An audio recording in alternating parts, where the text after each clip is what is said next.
अस्सलाम वालेकुम। अभी हम देखेंगे थीम नंबर 9 जो कि बेसिकली का इसका मेन आइडिया जो है वो आईटी के ऊपर है कि इंफॉर्मेशन टेक्नोलॉजी आईटी जो है आपके बिज़नेस के अंदर क्या रोल प्ले कर रही है, ठीक है? अब आईटी का मतलब क्या होता है, अब हम ये सारी चीज़ें ना पावर पॉइंट स्लाइड्स हैं, साथ में अपना हमारे पास हैंडआउट्स हैं। तो स्लाइड में बेसिकली ये फ़ायदा हो जाता है, थोड़ा-सा आपको एक्स्ट्रा नॉलेज मिलता है, एमसीक्यू ज़्यादा अच्छे से प्रिपेयर हो जाते हैं। बाकी आपका ये मेरा हैंडआउट है, सिर्फ ये भी प्रिपेयर कर लेंगे, बाकी हो गया सिर्फ 4 पेजेज़ का है। तो अब आईटी क्या है? आईटी में क्या-क्या चीज़ें हैं? कंप्यूटर्स हैं, आपके सॉफ्टवेयर्स हैं, नेटवर्क्स हैं और डाटा सिस्टम का इस्तेमाल करके जो है ना बिज़नेस में आप आसानी कर सकते हैं, न्यू इनोवेशंस कर सकते हैं, बिज़नेस को बूस्ट कर सकते हैं। इससे चंद कॉमन फैक्टर्स हैं, ठीक है? जैसे कि कम्युनिकेशन है, कम्युनिकेशन के टूल कौन-कौन से हैं? ज़ूम है, ठीक है, आप यूज़ कर सकते हैं। स्लैक है, माइक्रोसॉफ्ट है, ऑफ़िस के अंदर आप ये टूल यूज़ करके एक-दूसरे से कम्युनिकेट कर सकते हैं। ऑटोमेशन है, ईआरपी सिस्टम इम्प्लीमेंट कर सकते हैं। एसएपी हमने पीछे पढ़ा है, ओरेकल सिस्टम है, क्लाउड सिस्टम है। हम इसको यूज़ करके जो है अपनी कॉस्ट कम कर सकते हैं, ठीक है? ऑटोमेट कर सकते हैं सिस्टम्स को अपने और एक-दूसरे के साथ जो है वो कम्युनिकेशन को बेहतर कर सकते हैं। हम टास्क्स को ऑटोमेट कर सकते हैं और लेबर कॉस्ट इस पे कम कर सकते हैं। बिलिंग में, आपकी इन्वेंटरी में, पेरोल के काम में, ठीक है? इसके अलावा डाटा ड्राइवन डिसीजंस जो हैं, इसमें बिज़नेस इंटेलिजेंस टूल जैसे आते हैं, पावर बीआई, ठीक है? जो डाटा एनालिस्ट होते हैं, इसकी प्रॉपर एक फ़ील होती है डाटा एनालिस्ट की। डाटा एनालिस्ट जनाब जी वो चार्ट्स बना रहा है, पैटर्न्स बना रहा है, डाटा को विजुअलाइज़ कर रहा है, कंपनी अपने प्रोग्रेस देख रही है, वो चीज़ें हैं इसमें। आगे आती है कस्टमर एक्सपीरियंस की बात, सीआरएम। सीआरएम एक होता है कस्टमर रिलेशनशिप मैनेजमेंट, एक छोटा-सा आपका गूगल शीट है, आपकी एक्सेल फाइल है, उसके अंदर आप कस्टमर प्रोफाइल आपकी बिल्ड होती है। उसके प्लेटफ़ॉर्म है, सेल्सफोर्स है, ज़ोहो है, ठीक है? पर्सनलाइज़ मार्केटिंग कर सकते हैं। आप मतलब ऑटोमेट आपके मिसाल के ऊपर वेबसाइट है, उसने चैटबॉट लगाया हुआ है। कस्टमर आया, कस्टमर ने बातचीत की है, उसका डाटा, उसकी ईमेल आईडी, उसका नेम वगैरह आपके सीआरएम में, गूगल शीट वगैरह में स्टोर हो गया है। वहाँ से कंपनीज़ डाटा फेच करके मार्केटिंग करती हैं। आपके मीटा है, आपकी माइक्रोफ़ोन की एक्सेस है उसके पास, आपकी सर्च हिस्ट्री की एक्सेस आपके पास, आपको वो मार्केटिंग कैंपेन्स पे शो करती है, आप जिसके बारे में बात कर रहे होते हैं, वो प्रोडक्ट्स शो होती हैं, तो ये उसी की एक छोटी-सी एग्ज़ाम्पल है, ठीक है? तो इसके अलावा ई-कॉमर्स के प्लेटफ़ॉर्म है, शॉपिफ़ाई है, दराज़ है, वो बिज़नेसेस को अलाउ करता है, वो ग्लोबल लेवल पे रीच कर सकें। साइबर सिक्योरिटी है, इसमें साइबर सिक्योरिटी फायरवॉल्स आपको लगाने पड़ते हैं, एन्क्रिप्शन करनी पड़ती है, ठीक है? अब compliance with GDPR, protect sensitive data from breaches. इसके बाद इसकी एग्ज़ाम्पल है और कंप्यूटर नेटवर्क्स इन बिज़नेस है, थोड़ा-सा पावर पॉइंट्स इसको देख लेते हैं, इसमें क्या उन्होंने बताया हुआ है। तो यहाँ पर बेसिकली वही सारी बात कर रही हैं, थोड़ी-सी डिटेल में कर रहे हैं। इम्प्रूव कम्युनिकेशन, उसी को उन्होंने नाम दे दिया जनाब जी, कम्युनिकेशन का इम्प्रूव कम्युनिकेशन का कम्युनिकेशन इम्प्रूव कर सकते हैं। एफिशिएंट ऑपरेशंस हैं और ऑटोमेशंस हैं, आप अच्छे तरीके से काम कर सकते हैं। डाटा ड्राइवन डिसीजन मेकिंग, ठीक है, वही बात कर रहा है, उसी पॉइंट को ज़रा नाम चेंज करके उसमें दे सकते हो। वर्डिंग आपको चेंज हो सकती है आपके पेपर में, तो ये उसी की छोटी-सी एग्ज़ाम्पल आपके सामने लाइव के कैसे-कैसे आपको ये एमसीक्यूज़ दे सकते हैं। अब सीआरएम सिस्टम वही उसकी बात कर रहे हैं। अब यहाँ पर जो है ना की एरियाज़ मतलब आईटीज़ कहाँ पर जो बिज़नेस को ट्रांसफ़ॉर्म कर सकती है। ई-कॉमर्स में ट्रांसफ़ॉर्म कर सकती है, डिजिटल मार्केटिंग में, remote work flexibility, remote work आप फ्रीलांसर यहाँ से बैठ के इसको सर्विस दे सकता है किसी काम के लिए। इसके अलावा और यहाँ पे साइबर सिक्योरिटी पढ़ चुके हैं, इनोवेशन है, न्यू बिज़नेस मॉडल यहाँ पे लॉन्च हो सकते हैं। स्टार्टअप्स हैं जैसे कि क्रीम है, एयरलिफ्ट है और बाइकें वगैरह वो आईटी को यूज़ करके जो है ना यूनिक सर्विसेज़ दे सकते हैं और तरह की। इसके अलावा रियल वर्ल्ड एग्ज़ाम्पल जैसे कंपनी है दराज़ है। अब जिन दराज़ को जनाब जी ये अली बाबा ने खरीद लिया। जैसे ही अली बाबा ने दराज़ को खरीदा, इसमें एक चैटबॉट इम्प्लीमेंट किया अली नाम का, उसको जनाब जी सेल्स बूस्ट कर दी दराज़ की और 11-11 की सेल्स यहाँ पे लेके आए, लॉन्च की, मार्केटिंग कैंपेन्स लेके, जिसकी वजह से दराज़ एक नंबर 1 प्लेटफ़ॉर्म बन गया पाकिस्तान में इस वक़्त। यूबीएल बैंक है, डिजिटल बैंकिंग ऑफ़र कर रहा है। सियालकोट की इंडस्ट्री है, वो ईआरपी सॉफ्टवेयर यूज़ कर रही है बिज़नेस टू बिज़नेस मैनेजमेंट के लिए। क्रीम है, क्रीम की सर्विस हम पढ़ चुके हैं। अब यहाँ पे चैलेंजेस से सिंपल से हैं। अब इस हाई कॉस्ट इम्प्लीमेंटेशन है, मतलब स्मॉल बिज़नेस में जो है ना वो इसको लैग करती हैं आईटी के सिस्टम को, ईआरपी सिस्टम ज़्यादा कॉस्ट करते हैं उनको ये लगाना और एआई के सिस्टम्स लगाना। साइबर सिक्योरिटी थ्रेट्स हो सकते हैं इनको काफ़ी, इनको डाटा ब्रीच हो सकता है, डिजिटल स्किल गैप हो सकते हैं, एम्प्लॉइज़ में यहाँ पे लोगों में वो एफिशिएंसी नहीं है, वो इतनी नॉलेज नहीं है कि ऐसे वो चीज़ें इम्प्लीमेंट कर सकें। इसके अलावा यहाँ पर हम सक्सेसफुली यूज़ कैसे कर सकते हैं आईटी को बिज़नेस में? अपने एम्प्लॉइज़ को ट्रेन करें, डाटा साइबर सिक्योरिटी पे ट्रेन करें, डाटा प्रोटेक्शन पर ट्रेन करें, क्लाउड बेस्ड सर्विसेज़ जो हैं मतलब जैसे कि आपका हो गया ओरेकल हो गया, इन सिस्टम को इम्प्लीमेंट करें, इंट्रोड्यूस करवाएँ, मतलब जो टर्म्स हैं, जो स्पेसिफिक टर्म्स हैं, जैसे कि आज भी कई लोगों को कई चीज़ों का नहीं पता, तो वो उसी की तलाश में लग जाते हैं, यार ये क्या चीज़ है, इसको सर्च करके देखें, फिर काफ़ी टाइम इसमें कंज़्यूम हो जाता है। इसके बाद है कंप्यूटर नेटवर्क बिज़नेस में जो है, इसके बारे में बात करते हैं। कंप्यूटर नेटवर्क इन बिज़नेस, उसकी एग्जांपल जैसे कि मिसाल दे रहा था मैं कि एक टेक्सटाइल मैन्युफैक्चरिंग पाकिस्तान में जो है उसने जो है ईआरपी सॉफ्टवेयर इंप्लीमेंट किया अपने रॉ मटेरियल का ट्रैक करने के लिए। उसकी जो है ना उसने रियल टाइम में जो है ट्रैकिंग की और अपना वेस्ट जो है 20% से उसको रिड्यूस किया। इसके बाद कंप्यूटर नेटवर्क इन बिज़नेस ये वाला टॉपिक है। इसके बारे में कह रहा है कंप्यूटर नेटवर्क्स जो हैं are the backbone of modern business. ये आपका एमसीक्यूज़ भी आ सकता है। मतलब कि 2 या 2 से ज़्यादा जो नेटवर्क्स हैं ना, उनको आपस में जुड़ना। मिसाल के तौर पर अब लैन है, लोकल एरिया नेटवर्क है, मतलब आप मेरे ऑफ़िस के अंदर एक एचआर डिपार्टमेंट है, एक और डिपार्टमेंट है और मेरा फाइनेंस का कंप्यूटर उस एचआर डिपार्टमेंट के कंप्यूटर से लिंक है और आपस में हम डाटा फेच कर सकते हैं। अब वैन है, वाइड एरिया नेटवर्क है, मतलब मल्टीपल ब्रांचेज़ हैं, मेरी एक ब्रांच लाहौर में है, एक कराची में है, तो हमारे जो रिटेल का सिस्टम है, हमारी इन्वेंटरी का सिस्टम है, हमारा बुटीक ब्रांड एग्ज़ाम्पल है, तो उसका वो इन्वेंटरी का सिस्टम आपस में फेच जब पता लगा है कितने हमारे पास स्टॉक अवेलेबल है, कितना स्टॉक अवेलेबल नहीं है। इसके अलावा वीपीएन जो पाकिस्तानी छोड़ें, अच्छा वर्चुअल प्राइवेट नेटवर्क है, ठीक है, सिक्योर रिमोट एक्सेस है एम्प्लॉयज के लिए, ऑफिस एनवायरनमेंट एंजॉय कर सकते हैं घर बैठ के, लेकिन पाकिस्तानी कुछ और करते हैं। अब चैलेंजेस इसमें क्या है? सिक्योरिटी थ्रेट्स आ जाते हैं और केस स्टडीज क्या होता है, Pakistan retail chain use a van to centralise sales data. तो ये आप पढ़ सकते हैं, इसके चैलेंजेस हैं, केस स्टडी छोड़े, इतना इंपॉर्टेंट नहीं है। बाकी है मैनेजमेंट इंफॉर्मेशन सिस्टम। अच्छा, इसमें और क्या बता रहा, टाइप्स बता, लैन वैन मैन पैन वीपीएन। देखिए यहाँ पर उसने एमएन की नहीं बताई, पैन की नहीं बताई, तो यहाँ पर आपका मिस हो सकता था। आपको पावर पॉइंट ने ये बता दिया। अब मैन के क्या है, मेट्रोपॉलिटन एरिया नेटवर्क है, मतलब एक सिटी के अंदर जो है ना आपका नेटवर्क कंप्यूटर आपस में लिंक है। पैन है, पर्सनल एरिया नेटवर्क है आपका, आपका सिर्फ मोबाइल ब्लूटूथ वगैरह हॉटस्पॉट वगैरह, ठीक है, वीपीएन आगे पढ़ चुके हैं इसके बारे में। इसके अलावा मैटर्स इसमें बिजनेस में क्यों मैटर करते हैं नेटवर्क, वही बात है, कम्युनिकेशन के लिए, डाटा शेयरिंग के लिए, रिमोट वर्क के लिए, कोलैबोरेशन के लिए, प्रिंटिंग रिसोर्स शेयरिंग के लिए और सिक्योरिटी मॉनिटरिंग के लिए। प्रिंटिंग क्या लें कि जनाब जी मेरा कंप्यूटर पड़ा है मेरे ऑफिस में, तो वहाँ से प्रिंट करता हूँ, तो आपस में दूसरे को शेयर कर सकता हूँ और चीज़ें आपस में शेयर कर सकता हूँ, रिमोट वर्क ले सकता हूँ किसी से भी जो मेरे बिजनेस को जानता है। इसके अलावा की नेटवर्क कंपोनेंट्स हैं, के कंपोनेंट्स कौन-कौन से हैं इस नेटवर्किंग के अंदर। राउटर है, हमारा यूज़ होता है, कनेक्ट करता है डिवाइसेज़ को इंटरनेट से, सब जानते हैं वाईफ़ाई राउटर। और स्विच है, स्विच क्या करता है जनाब जी, इनसाइड द नेटवर्क, नेटवर्क के अंदर जो है एक मॉडेम लगा के स्विच नेटवर्क को आपस में कनेक्ट करता है। सर्वर है जो कि स्टोर करता है हमारी फाइल, वेबसाइट और डेटाबेस वगैरह का। फायरवॉल प्रोटेक्ट करता है डाटा डाटा ब्रीच वगैरह से। केबल्स हैं वाईफ़ाई, तो हम केबल्स यूज़ करते हैं इसके अंदर। मॉडेम वगैरह वो सब बात हो चुकी है। अब नेटवर्क सिक्योरिटी है, अब इसके बारे में ये एक इंपॉर्टेंट चीज़ है, एंटीवायरस सॉफ्टवेयर एंड फायरवॉल जो है ना, वो हमें मालवेयर के अगेंस्ट प्रोटेक्ट करते हैं। एन्क्रिप्शन का क्या है, जो हमें कम्युनिकेशन में जो है ना, अब जैसे व्हाट्सएप पे हम एक दूसरे को मैसेज कर रहे हैं, जिस तरह भी मैसेज कर रहे हैं, वो मैसेज एन्क्रिप्टेड फॉर्म में कन्वर्ट हो के अगले बंदे को सेंड हो रहे हैं बैकएंड पे, वो कोई भी हाईजैक नहीं कर सकता, इवन कोई गवर्नमेंट या व्हाट्सएप इटसेल्फ भी उसको नहीं कर सकता। तो एन्क्रिप्शन ये और चीज़ है बिजनेस मॉडल में। अब यूजर ऑथेंटिकेशन है कि मतलब ऑथोराइज्ड यूजर ही डाटा को एक्सेस कर पाए। यूजर ऑथेंटिकेशन, रेगुलर बैकअप उसका अपना जो है ना सिस्टम का बैकअप करते रहते हैं, डाटा प्रिवेंट कर सकते हैं लॉस होने से, ठीक है। वही एग्जांपल दे रहा है कि रिटेल चेन की पाकिस्तान की वही वाली। इसके बाद यहाँ पर नीचे देखते हैं benefits of networking in business, तो ये फास्टर कम्युनिकेशन है, बट वही बात है सारी इसकी। इसके बाद चैलेंजेस क्या है इसके अंदर, सिक्योरिटी रिस्क हम पढ़ चुके हैं, हाई सेटअप कॉस्ट है, मेंटेनेंस नीड है, वो ऊपर हम पर एक्सप्लेन कर चुके हैं। नेक्स्ट इसमें क्या है, मैनेजमेंट इंफॉर्मेशन सिस्टम, ये आपका इंपॉर्टेंट है। मैनेजमेंट इंफॉर्मेशन सिस्टम, यही बात है। अब इसमें क्या है कि आपका जो एक एमसीक्यूज बनता है, MIS stand for management information system.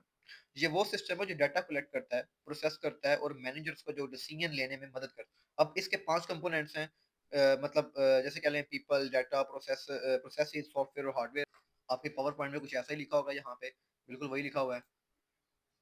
इसमें लोग कौन कौन से होते हैं मैनेजमेंट इंफॉर्मेशन सिस्टम के अंदर, ठीक है। यूजर जो मैनेज कर रहा है, ऑपरेट कर रहा है सिस्टम को, एक बिजनेस को। डाटा है मतलब रॉ फैक्ट्स हैं, और जिस पे डिसीजन ले रहा है बिजनेस की, ये डाटा हमारा, ये रिकॉर्ड था, पिछली हमारी ये प्रोग्रेस थी और हमने इसको देखे ये प्रोग्रेस लेनी है। प्रोसेस है, ठीक है, अपना डाटा और कलेक्ट करने की प्रोसेस है। सॉफ्टवेयर एप्लीकेशन यूज नहीं, ईआरपी की बात की थी मैंने ऊपर, कि ईआरपी एक सॉफ्टवेयर जो लोग इंप्लीमेंट करती हैं, और एक रिटेल ने इंप्लीमेंट किया था, एक रिफाइनरी ने इंप्लीमेंट किया था, 20% कॉस्ट रिड्यूस की थी, ठीक है। और हार्डवेयर, फिजिकल डिवाइसेस, कंप्यूटर वगैरह, वो बात हो रही है। अब ऑब्जेक्टिव्स क्या हैं इसके, एमआईएस से, मैनेजमेंट इंफॉर्मेशन सिस्टम के ऑब्जेक्टिव, डिसीजन मेकिंग सपोर्ट है, एफिशिएंसी इंप्रूव करना है इसका ऑब्जेक्टिव है, डिपार्टमेंट्स को कोऑर्डिनेट कराना, परफॉर्मेंस मॉनिटर करना।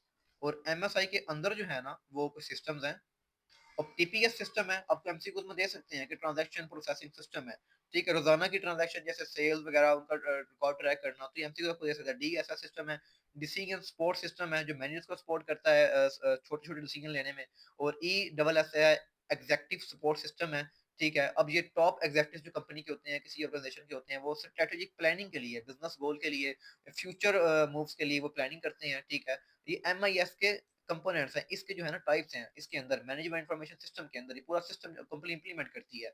मिसाल के ऊपर आप मोबाइल में एक ऑपरेटिंग सिस्टम इंस्टॉल करते हैं अपना कंप्यूटर के अंदर, तो पूरे वो एप्स को मैनेज करता है, हमें एक्सेस देता है एप्स की। इस तरह ये एक मैनेजमेंट इन्फॉर्मेशन सिस्टम एक कंपनी के अंदर आप इम्प्लीमेंट करते हैं, आपको तमाम चीज़ों की एक्सेस देता है, तमाम चीज़ों को कंट्रोल देता है, आपको क्लैरिटी देता है, रोड मैप देता है। इसी के अंदर ये टीपीएस है, डीएसएस है, ईएसएस है, ईआरपी एंटरप्राइज रिसोर्स प्लानिंग, उसी की बात हो रही थी ऊपर भी, ठीक है। अब ये क्या करता है, इंटीग्रेट करता है all departments and function into one system, ठीक है। देखें, अब इस तरह के एआई टूल्स काफ़ी आ चुके हैं, जैसे कि आपने अगर सिर्फ नोटबुक वगैरह टाइप लिखनी है, रिकॉर्ड्स का रखना है, आपने अपना एक प्लानिंग करनी है, शीट बनानी है, उसके लिए आप नोट एलएलएम है, एआई टूल है। अब सीआरएम कस्टमर रिलेशनशिप मैनेजमेंट, जिसकी मैंने पीछे बात की थी, ये क्या करता है, कस्टमर डाटा मैनेजमेंट करता है, कस्टमर की प्रोफाइल क्रिएट करता है। ये सिंपल सी एब्रिविएशन आपने याद कर लेनी है।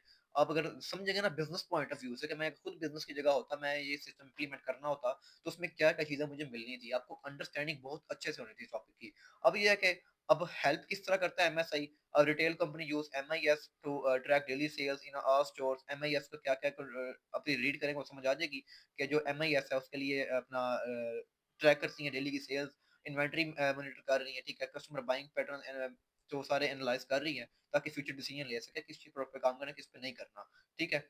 अब जनाब जी, फास्ट और बेटर डिसीजन ले सकते हैं उसी डाटा की बेस पर, प्रोडक्टिविटी इंप्रूव कर सकते हैं, ठीक है, अपनी रिपोर्ट्स को ऑटोमेट कर सकते हैं, इसके अलावा कॉस्ट कंट्रोल कर सकते हैं, पता लगा सकते हैं यार कौन से पैटर्न थे जो हमें नुकसान दिए जिन्होंने, कौन सी मार्केटिंग कैंपेन थी, कौन से तरीके से, कौन से वो पैटर्न थे जिनको पुराने समय नुकसान हो गया उनका, फिर वो देखते हैं।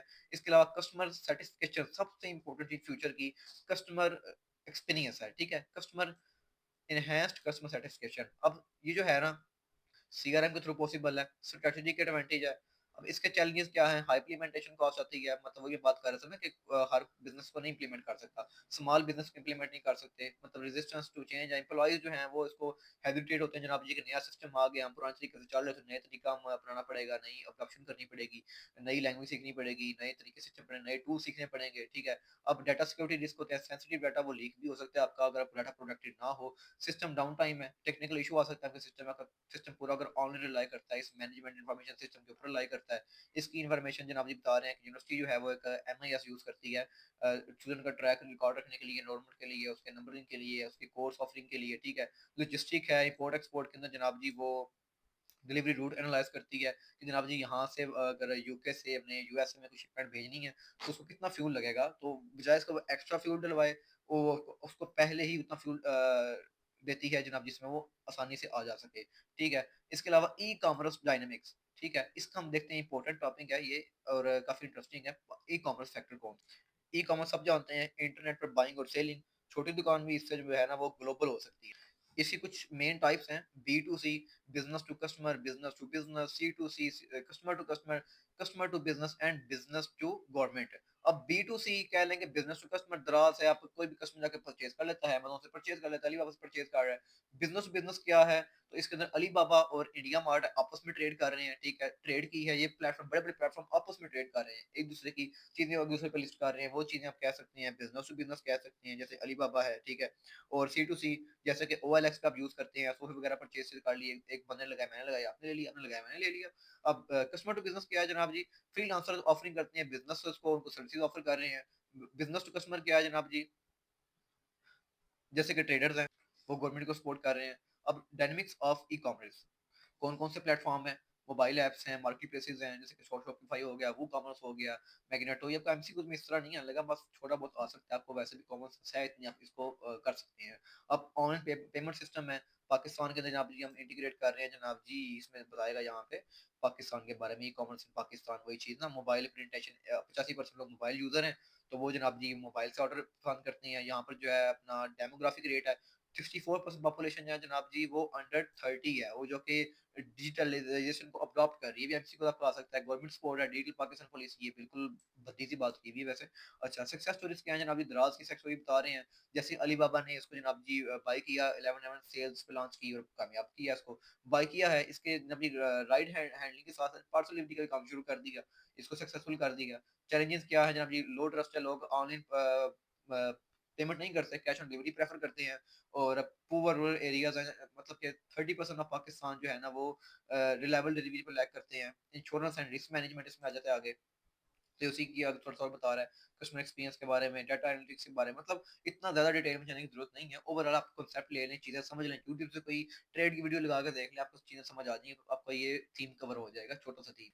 इसके वही आगे चैलेंजेस बता रहा है, साइबर सिक्योरिटी, पेमेंट फ्रॉड हो जाते हैं, कस्टमर ट्रस्ट इश्यू आ जाते हैं, इंटरनेट एक्सेस लिमिटेशन आ जाती हैं, ठीक है? आगे नेक्स्ट बता रहा है ई-कॉमर्स in पाकिस्तान, वही वाला पीछे मैं रिवाइज़ यहाँ पे कर रहा हूँ कि रैपिड ग्रोथ है मोबाइल की वजह से, प्लेटफ़ॉर्म कौन-कौन से हैं, फ्यूचर ट्रेंड कौन से हैं, एआई चैटबॉट, ऑटोमेटेड सिस्टम है, फ्यूचर ट्रेंड है ई-कॉमर्स के अंदर। जनाब जी, आपकी वेबसाइट है, बुटीक वेबसाइट है, किसी भी जगह पे, अब लाइव वो असिस्ट कर रही है अपने कस्टमर को, लाइव कोई बंदा भी नहीं बैठा, ऑटोमेटेड सिस्टम बैठा है, बैकएंड एक एआई मॉडल बैठा है जो उसको गाइड कर रहा है, ठीक है? और बेसिकली मैं खुद इस फील्ड में काम कर रहा हूँ, कस्टमर एक्सपीरियंस डेवलप करने में। अब इसके अलावा एआर, वीआर है, वर्चुअल ट्राई ऑन्स हैं, स्टोर एक्सपीरियंसेस हैं, ठीक है? वॉइस शॉपिंग है, वॉइस एजेंट्स आ गए हैं, अब तो मार्केटिंग खुद वो करते हैं, ग्रीन लॉजिस्टिक्स है, इको फ्रेंडली पैकिंग वगैरह, ठीक है? अब local Pakistani e-commerce success story Daraz की हमने मिसाल देखी है, ठीक है? बिगेस्ट ई-कॉमर्स पाकिस्तान में एक आएगा यहाँ पे, ओए ओए प्राइस करके ना यहाँ पे, उसकी मिसाल देगा यहाँ पे। वो यहाँ पे मेंशन नहीं किया, चलिए ओए प्राइस की मिसाल आप ले लें। उसने किस तरह मतलब कस्टमर सैटिस्फैक्शन डेवलप की है, रियल उसने एक्सपीरियंसेस शेयर किए हैं, केस स्टडीज शेयर की हैं, तो उस पे ट्रस्ट लोगों का बिल्ड हो चुका है, ठीक है? जैसे कि ये प्राइस हो, इसी बात में कर रहा था। अब ट्रस्टेड प्लेटफ़ॉर्म है, इलेक्ट्रॉनिक्स के लिए, मोबाइल के लिए प्राइस हो, इस पे आप जाके देख सकते हैं, आपको कीमतें भी कम मिलेंगी और अच्छी चीज़ मिलेगी इसके ऊपर आपको। इसके अलावा बाकियों की मिसाल ले ली हमने, इसके अलावा बाकी नीचे आते हैं अमेज़न की। अमेज़न की मिसाल ले लें, मतलब दुनिया की सबसे बड़ी जो है वो एक prime fast delivery marketplace type कह लें। 1994 में फाउंड की गई, जेफ बेज़ोस ने फाउंड की इसको, ठीक है?